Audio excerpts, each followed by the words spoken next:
If this thing still roamed Australia, hiking alone would be a death wish. Forget crocodiles and snakes. This was a land dragon built to hunt giants. Meet Megalania. 50,000 years ago, Australia was a continent of monsters. Giant kangaroos, rhino-sized wombats, and towering flightless birds. And lurking in the dust between them was a reptile that ruled it all.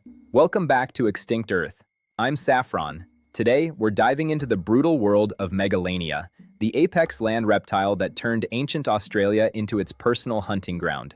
Estimates put Megalania at up to 7 meters long and over 1,000 kilos.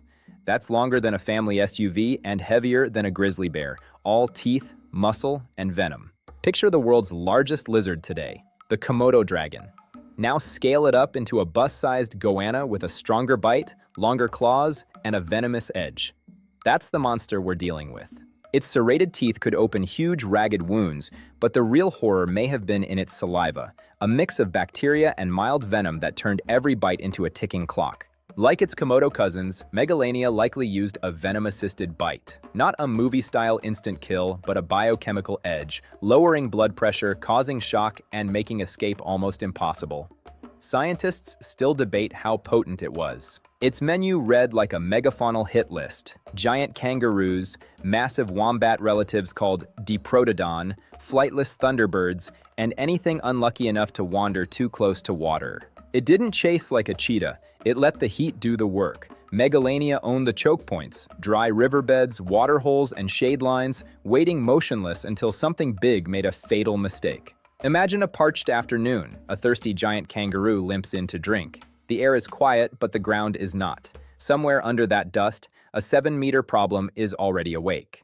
There's no roar, only an explosion of dust. Megalania launches forward, claws biting into the earth, aiming not for the kill shot, but for the first crippling bite. The jaws clamp down on tendon and muscle. Even if the prey escapes this first attack, it's already losing blood, coordination, and time. The venom and bacteria start their invisible work.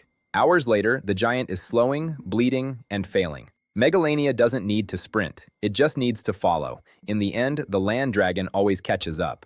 For juvenile Megalania, survival meant staying invisible. Anything smaller than an adult was fair game for other predators, and possibly even for their own kind. The young lurked in rock piles and scrub, bolting between shadows. Grow fast, stay unseen, or end up as a meal in your own family's territory. That was the rule.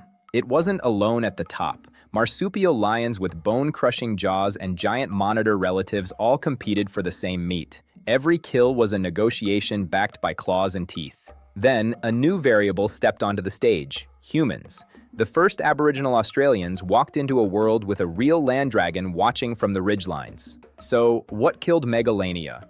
Climate shifts, shrinking prey, and the arrival of intelligent, organized hunters.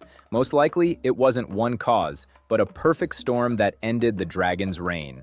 As the megafauna disappeared, so did the predators built to hunt them. The land dragon faded into the sand, leaving only bones and legends behind. But its echo is still with us. Every Komodo dragon, every giant goanna basking on a rock is a scaled-down reminder that Australia once hosted something far larger and far worse. Megalania fossils are rare and fragmentary. Vertebrae, limb bones, a few jaws. But they're enough to sketch the outline of a monster that once dominated a continent.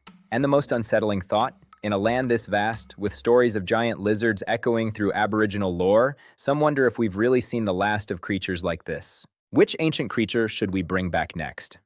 Let us know in the comments below. If you enjoyed this hunt through Australia's past, hit like and subscribe to Extinct Earth. We'll see you in the next era.